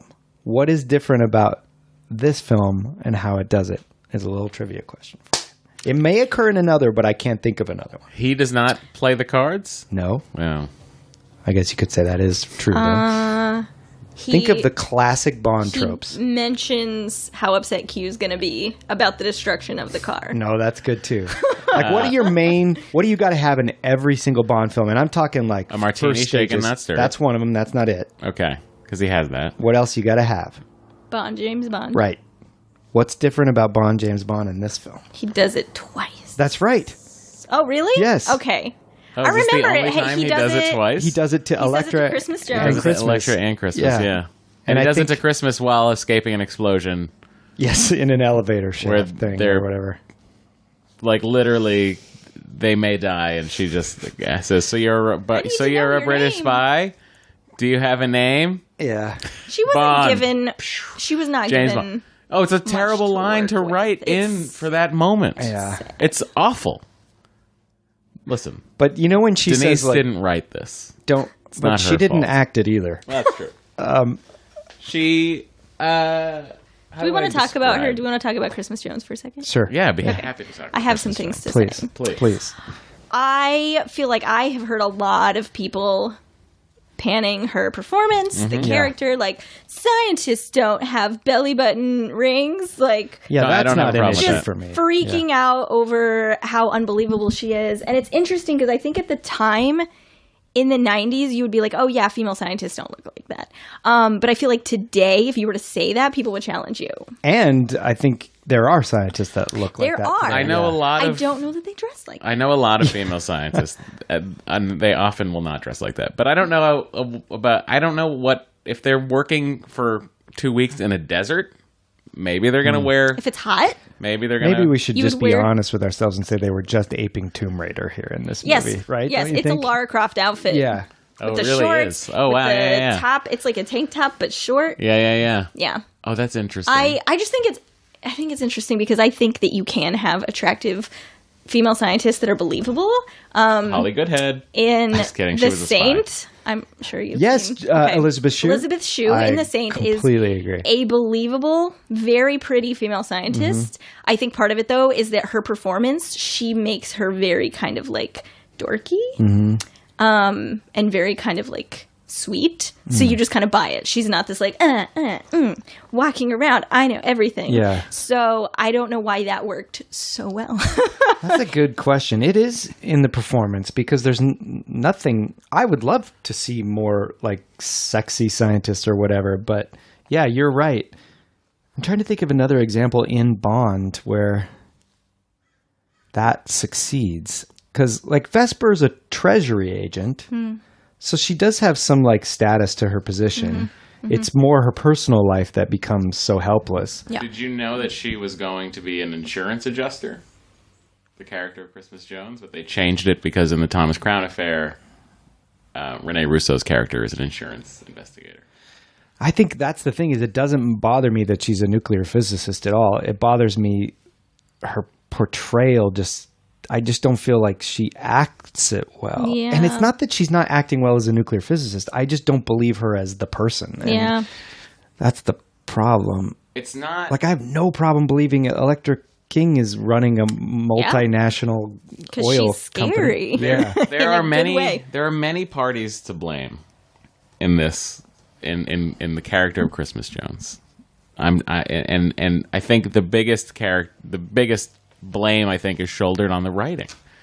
Because those lines we can talk about how wooden Denise Richards' performance is, but there is like I couldn't act like if I was told to do this scene and I'm just going to point to this moment again, where I'm running for my life, I'm on an elevator, and I have to stop and ask this person their name. I wouldn't know how to play that. Yeah, I wouldn't How either. do you play that? I don't know. What do you do? Yeah. I don't know. How many times do you need me to tell everyone I'm a nuclear physicist in the script? Like, you need me to say that in every scene I'm in to everyone I'm in? Yeah. Yeah. Well, also, how has she diffused hundreds of nuclear bombs? That's what I want to know. Well, isn't her Usually they're job- standing still. Isn't Yeah. her job that's what she's doing is going around diffusing bombs post Cold War? or Oh, something? sure. I could be wrong. I don't even remember. So that's how she's done hundreds of Interesting. these. But Yeah, again, I don't think it's entirely her fault. No, I it's think not. it's Of course the not. character and the dialogue. guys, 'Cause the writing is... she's been good in other things. She's been okay. Yeah. in other She's okay. things. yeah. She's certainly been... I love her in Drop Dead Gorgeous. Oh, I haven't seen Oh, you know what? I haven't seen Drop Dead Gorgeous. Yeah, I she's kinda recently like saw a- it for the first time, and it changed my mind about Denise Richards. She's kind of like a Keanu Reeves where if you get her in the right role, it really works. But who would you have liked to have seen in this role at the time? I don't know who. Oh, We've you know played who was, this you know game who was before. the finalist? Who? Tiffany Thiessen. No. Who is that? Oh, Tiffany she's Amber 90210. Thiessen from I mean, she probably would have been Saved by the better, Bell. but I feel like Kelly Kapowski. nah. Same level of hotness. Yeah. It's 1999. The same person. I'm surprised they didn't also go for Nev Campbell and Jenny Sure. Garth. And I think it's like just get out of this TV caliber actress and like who's in 99, who's someone that's really got that just that gravitas or something. Elizabeth Shue. Yeah, she would have been just great. Have Elizabeth Shue and everything. Carrie Ann Moss. I was just thinking about her. I'm just thinking Why of other was 90s she movies. Never in a Bond film. I know. Because she would be the scariest Carrie Ann Moss would have been female great. villain of all she time. would have been so good. That's interesting. 1999. Yeah, what are the big movies around this time? Oh, Charlize Theron would have been great. Yeah. Who else? I would have taken a Laura Flynn Boyle. Oh, yeah. Yeah. I would have taken a. God, this is a very interesting game. 1999. I would have taken a Jennifer Lopez. Over Denise Richards, I would have. Yeah, I would have. She's taken regarded as the worst Bond girl generally. Well, I think. I'm going to play the audio. Okay. From the moment I'm talking Okay. about. Bond is, for those of you who watched the film, Bond is escaping an explosion on a, what do we call that? Like a sled? A roof sled? A ceiling sled? That is used to drag bombs back and forth? Right. The chains? Yeah. Is that the most amount of time between Bond and James Bond? It might be. Ever. So you're a British spy. It is a horrible writing. I don't know what you do with It could that. have been placed better after they get out of there. Yeah. Like, Or we made it. Yeah. Wow. Like, Wow. oh, we're alive. What's your name? Right. Oh, right, 100%. Yeah. So again, not Colin Salmon Robinson. Man, love this guy. Anyway, sorry. X-Ray was on, guys. I just clicked who was in the scene. You love that X-ray. I do. Okay. I haven't. Coltrane, Love him. fucking great. He's great. Yeah, great. He's great. He, You're like, I don't care what shady shit you're up to. Yeah. You're hilarious. Yeah. I would be his friend. I would too. why is I want why to be is his friend. character so well written? That's a legitimate question. You're right. But why is Elektra so well written and Christmas isn't? Well, I can tell you exactly why. Okay. I'm listening. Michael Apted's wife did a draft of the script where she just went in and fixed all of the Elektra stuff. Why wouldn't they do that for? Because they So probably here's don't what had happened. care enough. Here's They're how just this, like, here's oh, how she's this eye worked. candy. Purvis or and whatever. Wade did the plot. Yeah. Denise, what is her last name? Denise. She's Richards No. did a draft You on forgot. Elektra's side. She did it. And like totally nailed it. And mine just fine. Care to do more? No. I think we're good. I'll improvise it on the day. Keep talking. Talking about how different everything. Okay, while you're looking that up, I'm going to jump ahead and Danny and I can talk about this. Did you notice when they go into the pipeline to diffuse that thing, they take great pains to set up, the screws are stripped. We can't open this. And then the Someone next shot, tampered with it. yeah, but then the next shot is just open. I didn't see that. They don't even mention how they unstripped the I didn't see that. screws or got the screws out. She did it with her knowledge. I guess. Okay, so here it is, right, guys? The studio suggested that Apted's wife, screenwriter Dana Stevens, be brought in to work on the aspect of M and Elektra, those two characters. In addition to embellishing that relationship, in Stevens' draft, the opening scene at the Bankers was now set in Geneva. And there was a doctor scene that was gone, and Q had a new assistant. This begs the question, why didn't they think Bond and Denise's scenes didn't need any work? And also, why isn't Dana Stevens writing the scripts? Because Buckle up, here we go. She did great work on that. Firestein, we're all familiar with him, right? Who had written on GoldenEye and Tomorrow Never Dies, understood the need to keep the emphasis on action. And the final shooting script, attributed to Wade, Purvis, Stevens, and Firestein, was dated June 28th, 1999. The opening scene took place in Balboa's. Okay, so then Michael Apted says, Firestein rewrote the Bond scenes and put Bond in his proper place. We were very lucky. The boys did the story, Purvis and Wade. Dana did the rewrite on Elektra, and Bruce did Bond. So you have 4 different writers writing. The tone for each character is crazy different. Yes. Okay. I think, man, if they would have let Dana Stevens... If Purvis and Wade, I think, did a pretty serviceable plot, they should have given it straight to Dana Stevens to do the dialogue for everyone. But it is interesting, like, how noticeable it is. Yeah. Yeah, it really is. There's two definitely movies. a disjointed feel. There are like moments in the movie where it verges on dreamlike for me. Mm-hmm. Like that casino scene where he's just like, it's the weirdest casino scene. Sorry, I'm Yeah. still on the casino scene. No, But- I would problem. love to see There's this weird, movie weird things. all in the tone of the Renard Electra. But that would be, story. it would be very dark. I guess, Yeah. I mean... I like their relationship. Yeah, I do too. It's messed up, Yeah. but I really like it. But Like, it's it so... feels real to me. Does it feel real to you, or Yes. does it feel like Well, she's way more playing real him? than Bond in Christmas. That's true. Yeah, I'm with you. I really like it. In fact, I like the it. big It's- payoff for that, I think, is when, in the end, he goes, like, when Bond and Renard are fighting, and Renard goes, like, it doesn't matter, I'm basically dead. And Bond goes, haven't you heard? So is she. Yeah. And that look on Renard's face is a real Crushed. love. Yeah. Yeah. Yeah. Yes, but he's being played by her also. I know, but just all of the tone of that is so well done, I I think thought. he kind of knows it. Yeah. Oh, I little don't bit, think he like- does. No, I'm with you. I think I don't he know does. that he knows that he's being played, but I think he definitely knows he's doing everything for her because he fell in Yes, love. but he fell thinks, in love with her. Exactly. Yeah. She reverse Stockholmed him. Right, because when he leaves her, when he says his final goodbye, it's kind of a like, I'm hurt by you. Yeah. Yeah. And that's another moment I like. This It's actual really character. sad. Yeah. He's way more broken up about him walking away in that moment than she is. Right. She's just like, No, she's actually like smiling, going like, Yeah. we did it, we did it. And he's just kind of like, you don't care about me. No, I'm a patsy. yeah. I'm a it's sucker. really sad. It's a good dynamic that you don't normally get. Or if you do, it's the reverse gender sort of thing. Like the man's using the woman. And Yeah. so there's a lot to be said for this movie in playing with similar tropes, but also reversing the expectations and doing it well. And then there's the Bond and Christmas part that just kind of plays the same old. Okay. Here, I just want to again just one last instance of the dialogue Okay. in this.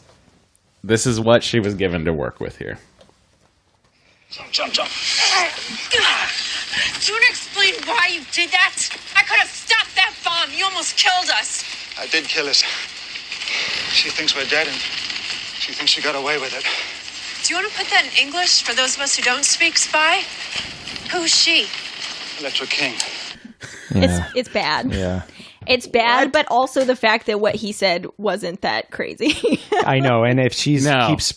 keeps protesting that she's a nuclear physicist, you'd think she'd be able to follow that. No. It's funny, this movie, like I have all these notes and then they just go away for a while, and then I have 3 that come in for the worst line in Bond history at the end. Okay, well we're gonna get there. Okay. we're gonna get there very shortly. The kidnapping of M. It's the first time we've seen it. Happens again, but I think it's interesting. It's sort of like Judi Dench is really cemented in the role at this point. Wait, when does she get kidnapped again? I feel like she does Basically, with Electra lures Silva. her there. I feel like Silva She- kidnaps her Oh, in Skyfall. Like he Yeah, tries, you know what I mean? At Like, It the is very end, similar, yeah. though. Yeah. The like something you failed to Yes. do yes. yeah, has messed me Yeah. up. yeah. There are real Skyfall correlations, and also with a woman saying, like, Bond saying, let me help you, and the woman saying, like, you don't know him. Yeah. Yeah. Because the Balloon Girl and Severin and Yeah. Skyfall. Yeah. Balloon girl. Cigar. She's Sorry, girl. cigar woman. Cigar girl. Balloon girl. Cigar woman, Balloon Girl. Aw, known no as name. Cigar Girl. Okay, so yes, I like the Judi Dench stuff. I like that she gets the clock and puts the power on the chip. I do She's think doing it's things. I do think it's weird though that M doesn't have anything on her. Like M doesn't have a tracking device necklace or something. Oh, like I like just that they don't- security wise. Shit She all was. gadgety. I mean, she arrived there with her people into a situation she didn't realize. Yeah. Yeah, and So they you got could all just shot. Say she was not expecting that at all. But I feel like they should issue her Goldfinger shoes with homing devices. That's true. They should always She's issue in those to charge. her. Yeah, every MI6 person should have a shoe with a homing device and a boot knife. A boot knife, Yeah. yes. Why not? Yeah. Okay, so that's fine. She gets captured. I like the nephew stuff with Coltrane again. Sarkovsky's really like that's interesting he stuff. Really too. is, for my money, he's the best written pseudo ally. I always forget he dies in this. You Yeah. know what? It's not clear. Maybe he passed out. After being shot. I would be okay with them bringing took a him nap. into Daniel Craig's Oh, are era. you kidding me? That'd Even be with amazing. like current Robbie Coltrane That would be cool. would be amazing. That would be great. Did you watch that show on Hulu? What's it called? He plays a beloved English comedian that is accused of rape, and it's kind of like a Cosby What is corollary. this called? It's really good. I really Wow. liked it. I'll look it up. That's crazy. That's funny because he is a beloved English actor. Yeah, and he kind of took it for that reason. Wow. What's it called? It's only like 5 or 6 episodes too. It's because they're British. They know how to make things. Yeah, I know. You're You not don't need kidding. Cut to it run off into the before ground. it goes You don't too need long. to run it into the ground. It's called National Treasure.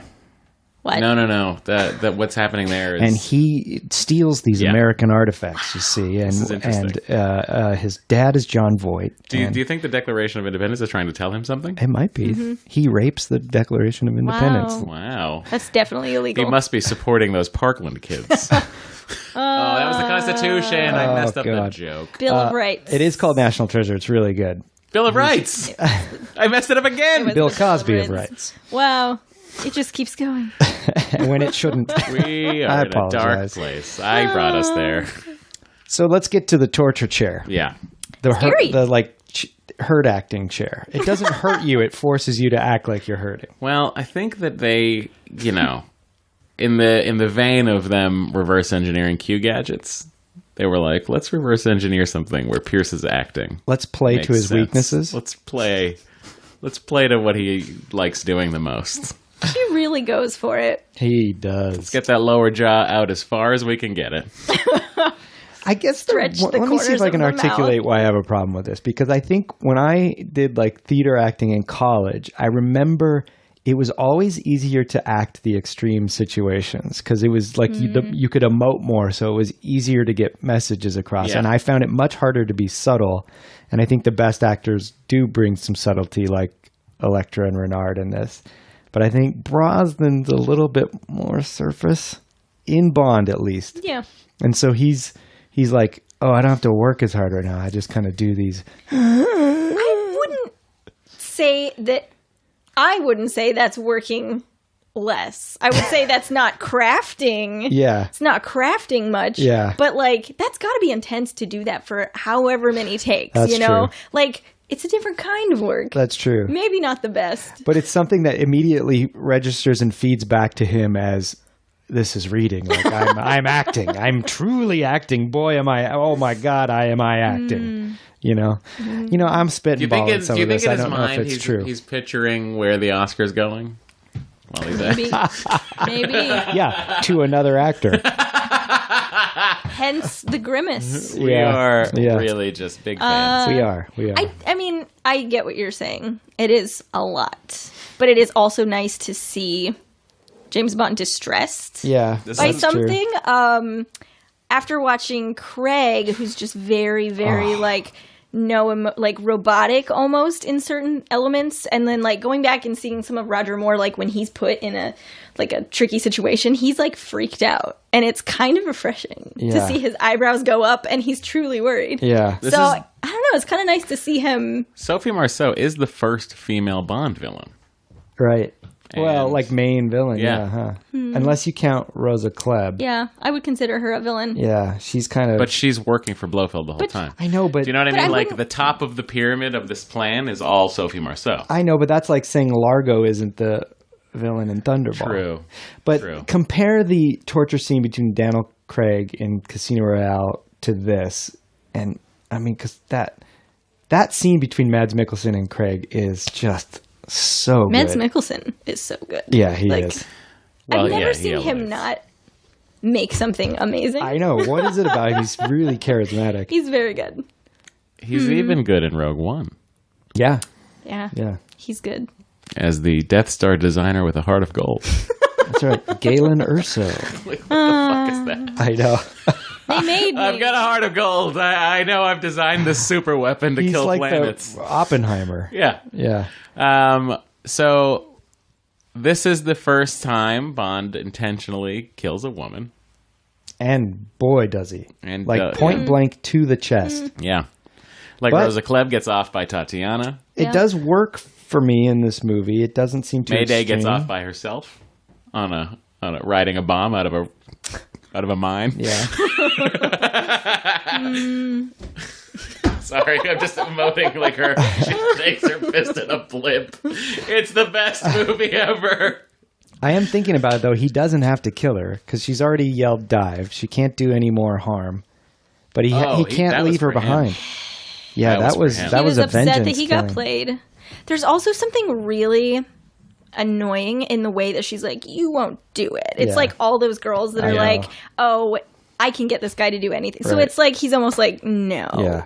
What do you think about the moment after he kills her and he goes over to her? I was thinking, It's- like, if he kisses her, this is too much. But then, He doesn't. yeah. It's Pulls it back. weird. I mean, I understand it, but like they weren't together that long. I know.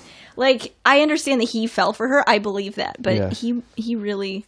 And what's interesting to me is that they show him doing that. It's like through M. It's like M watching it. Yeah. Instead of just him doing it and then M shows up, it's like they get her in there in time to see him do it. It So is what's interesting, that yeah. about? You know what I missed from that scene? When Bond runs out to the balcony, I in my mind, I wanted M to run up next to him. And kiss him? No, and just say, "What are you doing?" And he's like, "I've got to stop that Bond." And then he jumps That's in, true. and she like, She I would doesn't love know it if what's she going on. watched him Yeah. dive in. That would be cool. Yeah. He's the best we have. And so then the final climactic set piece on the submarine. Yeah, it's like your classic train fights, except awful. It is. Yeah. Well, it's like a close quarters. Like Yeah. their fight is this nice close quarters. It's a fight in a But that's jamboree. so weird. Medium I was gonna quarters. say, watching it, it's the weirdest. Like, what are all these like roots that you can climb? The through? rods Like, are there. what- I mean, so the submarine is sideways, correct? It's So what no, they're it's dealing straight up and down. Well, that's what I meant by sideways. okay. I'm sorry, yeah. So like putting the rod into the wall when the submarine is correctly working, the rod would go into the floor. Right. So It seems like you'd want it in the wall anyway. yeah, What I if feel like you you'd drop want to it put in the wall. on the floor and That's it true. goes in? That's true. Oh, a terrible hole in one. It just goes on a bit long. There's a lot of like, we got to get here to do this kind of arbitrary MacGuffin stuff when Yeah. they could have probably just gotten to business with one final thing. Oh my god, I'm sorry guys. I forgot to mention the most graceful dive in the history of James Bond movies. I looked at it this time. It almost feels CG. Because that set with where they show the submarine, I'm pretty sure is like a large scale miniature. Okay. And I wonder if they CG'd him diving into that plate or something. I don't know. I don't know. All I do I'm know not is saying I know for sure. Nothing says summer to me like a linen suit with a bright blue shirt. Just he. I swims. love that suit so much. I am not knocking it. I'm just saying he swims outside of a submarine to the other end Yeah. of the submarine, and his shirt stays tucked in. Well, his shirt stays tucked in because it's Nothing being is. forced into Nothing his pants. is. It's being forced into his It's pants. the weirdest underwater outfit Listen, I've ever When you Yeah. come out of a torpedo tube, Holding and you're trying another to woman. enter a hatch, you just stay tucked in. It's amazing. I bet he's got those little, like, you know how the little clips on the end Yeah, of he's got suspenders? clips on the inside. Yeah, But they make these little things that's one clip and then like an inch of elastic and another clip. And he's probably got that connected to his underwear, his shirt. That makes sense. Keep They're it like tucked in. stay tucked like as it. seen That's on even TV dorkier. things. I That's know. even I love it. I know. I love it. I also my brain cannot. This was the first time in the history of the James Bond franchise, and having seen these movies each dozens of times, this is the first time I really sat and thought about the idea of James Bond changing.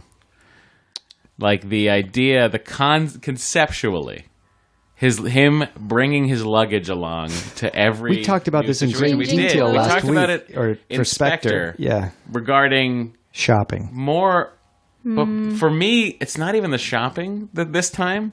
This time it was more the motivation to change, which I didn't understand. Whereas Daniel Craig, I understood the motivation for each wardrobe change, where like, oh, we're in a summer vacation-y locale, I should wear short sleeve shirt and whatever. And then we're going to the desert, I should wear a light-colored suit. Yeah. This movie, the turkey suit, it is my favorite. It's my favorite. It's probably pretty hot in Istanbul. But I just don't understand them. I also don't. My brain can't wrap around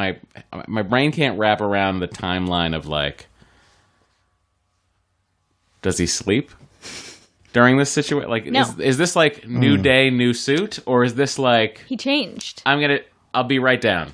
That is probably his life's motto, though. New day, new suit. You're probably right. Yeah, I don't know what the timeline is on this either. I think there's also a moment. I think that Sophie Marceau has a pair of earrings on in the casino, and then later, when all their casino clothes are on the floor and she's in the bed, I think she's wearing a different pair of earrings. Oh. Which at first I was like, why did they change? Maybe it was since she's like laying in the bed, they wanted something without dangly. But I noticed her earrings throughout this entire film because they always have to they're hide. huge, and I had forgotten about that ear. Yeah. Completely forgot about it.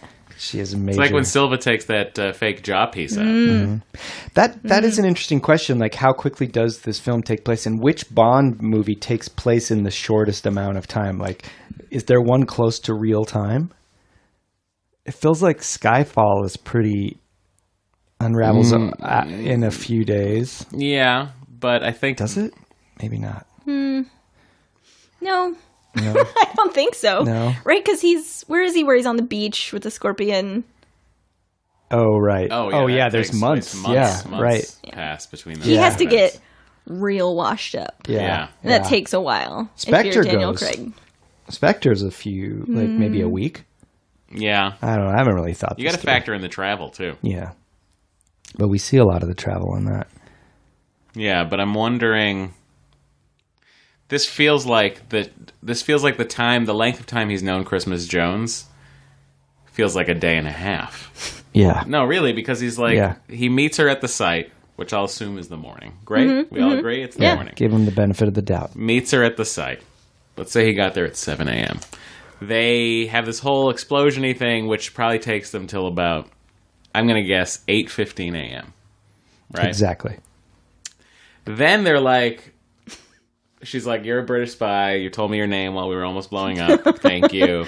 Now what? And then the next scene is at the pipeline, right? At the pipeline monitoring center, right? So what I assume is they were like, shit, we have to go to the pipeline monitoring center, which is probably a 45-minute flight from wherever Well, they then are. she's changed clothes. She has Right. changed.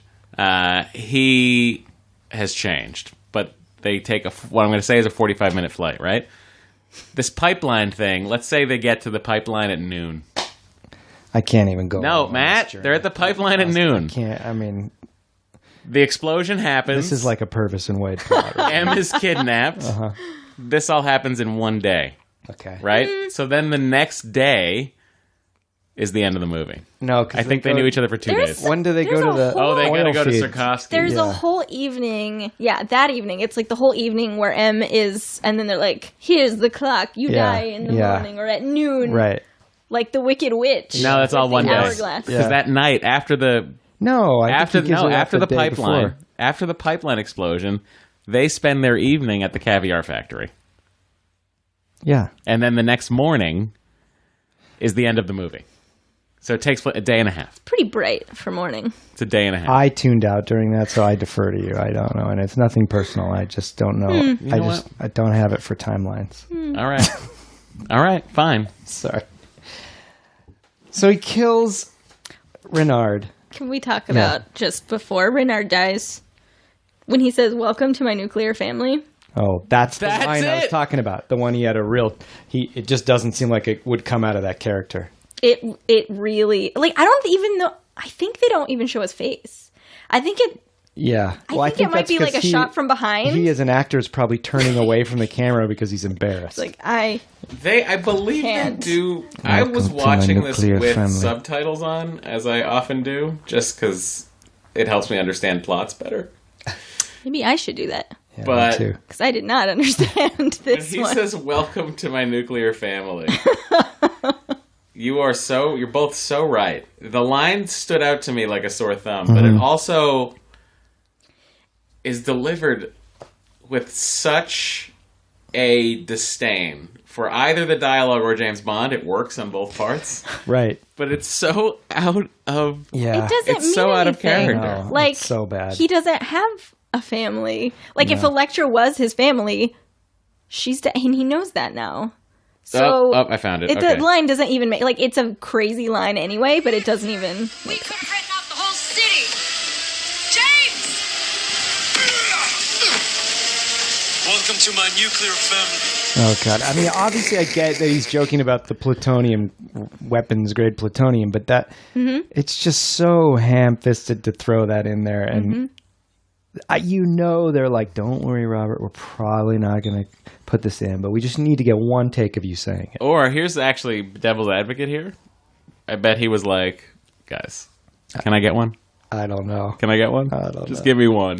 Just give me one I think he would have read it dumb line." in a different way. Yeah. Yeah. Speaking of dumb lines, though, I thought Yes. Christmas only comes once a year. They had to have known, like, we probably shouldn't use this. Let's shoot it because we're all having a huge laugh on set. Oh my God, wouldn't this be funny? Let's shoot it. We won't use it. We shot 5 other versions of it. I love John Cleese. It's an effective line. Yeah. Closing. Okay. Well, our like clearly shows himself to be bros before hoes there when he shuts the here's our laptop. right 007. Disbelief. Must be a premature form of the millennium bug. Remember, we were all worried about that. Good. Yeah. Okay, so I'm gonna just let's all go back in time to when I saw this movie in the theater. Opening night, Friday night. Went with Back when movies think they used were to open like- on Fridays. there were like 8 to 12 of us seeing this movie. We all dressed in suits and tuxedos. Aww. How old were you? Oh, I was in you high don't school. mind saying? No, I was Okay. 99. I was a Okay. junior. Oh, Yeah. That's cute. so cute. I was yeah. Were you in a tux or a suit? I was in a suit. Okay. I remember Matt Donahue, who we called Doc because he was MD. He had a tux on. Anyway, we went to this movie. We went to see this new James Bond movie, and we're all sitting there. And I remember I was sitting next to John, one of the best men at my wedding. I was sitting next to John McDonough, and the line happens, and an audible groan from the audience. I remember full that audience. very same thing. A full audience groans. Oh. And I turn to him and I go, I can't believe they just said that. Yeah. I remember the same thing, and I remember seeing GoldenEye, liking it. I didn't see Tomorrow Never Dies in the theaters for some I know, reason. you were in Titanic fever. That's right. And then I went back to the theaters for this one. Was like, this movie's okay. And then they did that line at the end, and I went, I'm out. And that's the vacation I took from Bond for a long time. But the only thing I will say about this scene is it really does harken back to the Roger Moore endings. Not just with the cheesy one-liner, but the, like, seeing on a screen The cue Yes. what he's up to. Yeah. spying, Yeah. even if it's inadvertent, but Yeah. it reminds me of In a View to a Kill Yeah, with his with the little little robot. robot. Yeah. But it's creepier there because in this Q is just like, or R is just like, okay. It's just thermal. Yeah. In A View to a Kill, he's like Yeah. And Moonraker, too. dazed by it. Right. I do wish, honestly, as much as I love Ben Wishaw, I just wish R got a couple more swings at the plate. More swings. Well, now it's time to rate this film from 000 to 007. 007 being best. Yeah. What did we give Spectre 2 weeks ago? Like 002? Damn. Or did we go higher? 004? I can't remember. I don't remember. I feel like it was in the 3.5 range. gonna In the give 2.5 this to one? 3.5 range. This is a tough one for me. Go ahead, Dave. No, please. There are things I really like about it. Yeah. But me too. But then there are things that I think are so lackluster Yeah. that it kind of brings the good things down for me and kind of puts it like middle of the road. Yeah. if that makes sense. Yes, that absolutely makes Right? sense. It's like there's so many great things, but this isn't like if it's Friday night and I'm going to put on a Bond film, I'm not going to put this one on. Right. Interesting. This is a Monday night Bond film. Yeah. So what are you going with? Maybe a 4. 004. 004. Okay, Matt. That's right in the zone I'm thinking also. But That's better than average. That's, Yeah. Slightly It's better not than average. bad. No, it's not. There's nothing about it that's truly terrible. Yeah. Maybe a line or two. But it's not bad. Yeah. This for me is squarely. This would be higher if not for a couple of choices that the writers made. Yeah. This is a 003.5. This is smack dab in the middle. I was sort of like, where am I? 003, 002.5. I could split the difference. But I think there's parts of this movie that I actually really do enjoy. So I'm gonna give it a 003. Nicely done, man. Yeah. That's really magnanimous of you. I put this one on. This and Die Another Day are probably my most watched Brosnans. Because GoldenEye's good. So you don't watch it. Well, you know me. I like them real bad or real good. Yeah. Well, you do. Your Die Another Day love is That was so weird. my first in theater. Really? So what was your experience like there? I think that if I had seen it a couple years before, I would have thought it was great. But Yeah. around the time that one came out, I had just started to like understand filmmaking and get a feel for like what good dialogue is. And how this isn't So yeah, I think I came out being like that was a lot of fun, but I Yeah. wasn't like, ooh, guys. Right. God. Well, it's time now to choose our next film, and it's up to me. No, we don't do that. First, we have to ask Dani if she's promoting anything. Oh, I was going to do that at the end, but that's all right. But no, we do that, and Okay. then people listen. Sounds You good. see the thing? It's like, I don't want people cutting out before people promote. Our guests have time to promote Oh, You're that's themselves. really nice. thinking about the marketing That's of this. nice. Okay. Yes, Dani, tell us about where we Not can find promoting much. Where can people find you on the internet? I'm on Twitter. Mm-hmm. Barely. It's gotten really overwhelming lately, so Yeah, I've it taken sure a has. Twitter's step. not a great place right now. I get So, yeah, that's about it. it. Okay. it. Well, do you want to at least say your Twitter handle? Yes. What is it? Isn't it Dan? It isn't goes back and forth because for a long time it was Moneypenny, and then Oh. someone took it when I changed, and then I came back to Moneypenny 007, and then now I think it's Dani Snow. Isn't there a 007? I think so. Dani with an I. I don't know Yeah. my Right. Twitter handle. Yeah, Dani with an I. D-A-N-I. Yeah. Snow is a family name. It's not my real last name. It was like my grandmother's maiden name. Oh, like Jon Snow. Yeah. Well, I changed it right as Game of Thrones came out and had no idea. And people were like, "Are you a bastard from the north?" But yeah, I will soon. From the north of the Carolinas? Yes, Northern Carolina. But yeah, that I think is my Twitter handle. It doesn't matter. It's fine. No, like everything matters. Everything. Yeah, Matt, I'm really interested now as to what I have an idea of what you're going to choose for us, but Do I just you? want to know I'm curious. because I was watching Wager. something today and it popped into my head. I was like, I feel like that's where Matt's going next. Well, we've got 6 left. We've got Yeah. 2 Craigs, 2 Moores, and 2 Connerys left. We've closed out Lazenby, Dalton, and Brosnan. We have done a very good job of evenly dispersing this. That's right. Inadvertently. Now, I can't force your decisions week to week, but for me personally, I feel like I am really, I'm trying to subconsciously move us to keep Casino Royale and Quantum for the end. 'cause I get that's- it. Yeah. I totally get it. So for me, it was a Connery Moore decision. Mm-hmm. And I think I'm going to go Thunderball. Oh, I was wrong. I was wrong. What were you I thinking? thought you were going to say Live and Let Die. That's right. We haven't done. We haven't done Live and Let Die, You know but what? I'm sorry. We have 3 Moores then left. we have 3 more. Oh, I should have chosen more Three than more. to even it out a bit. No. We Should I? have it's Thunderball is a nagging tooth that we have to pull eventually, That's true. and we have to like really assess it. yeah, this So one much more than ever. underwater. Yeah, we came down on it pretty hard, so it's time for hard. us to look at it again. Do you know who's in town still? Mosher's in town for 2 weeks. It'd be funny to fascinating bring him back. To bring him Yeah, back to yeah. see if he. Yeah, But we should mention that go to podswag.com/bond because there's new merchandise up, new signed posters. The Knick-Knack Tabasco shirts are out as well as Tabasco the Pigeon shirts Double are Take. flying off the shelves. and There's Canadian also Double 2 shirts where you can choose the worst moment in the history of Bond just said that. visually. Pigeon Double Take. Kananga Balloon. We have to think about this Christmas Jones situation. Maybe we Figure should out. make like a Christmas merchandise thing Yeah. and do like like an ugly sweater of Christmas Jones, like Wow. a Christmas ugly sweater. Not that she's ugly, obviously, but What if we just had a Denise Richards with a Santa hat, and it just says "Christmas is coming"? You can't do anything that's not gross. Yeah.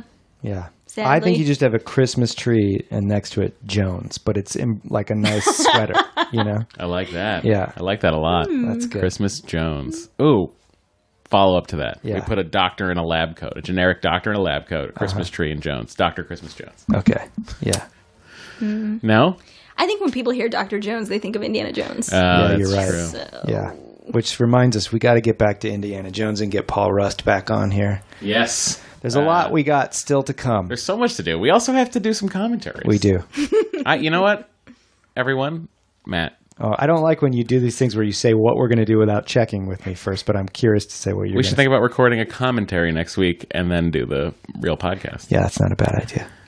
I wonder if it would work for us to do the commentary and then record the podcast on the same movie. Or will we have run out of things to say? That's a danger. Yeah. Yeah. All right, that's my guess. We could That's get burned my out, too. Sort of thing. Well, Danny, thank you so much for joining us. Thanks you for hanging out having during our me. business. Thanks. And we'd like to have you back again for an in-betweener episode, and we'll talk more. Cool. Thank you. We're talking ladies of Bond next time. I'm very interested. Next time? Not the next time Danny's. Yeah, okay. All right. Stick around. We'll do 5 more. Bye. Oh. I had to press record again. James Bonding. We'll return.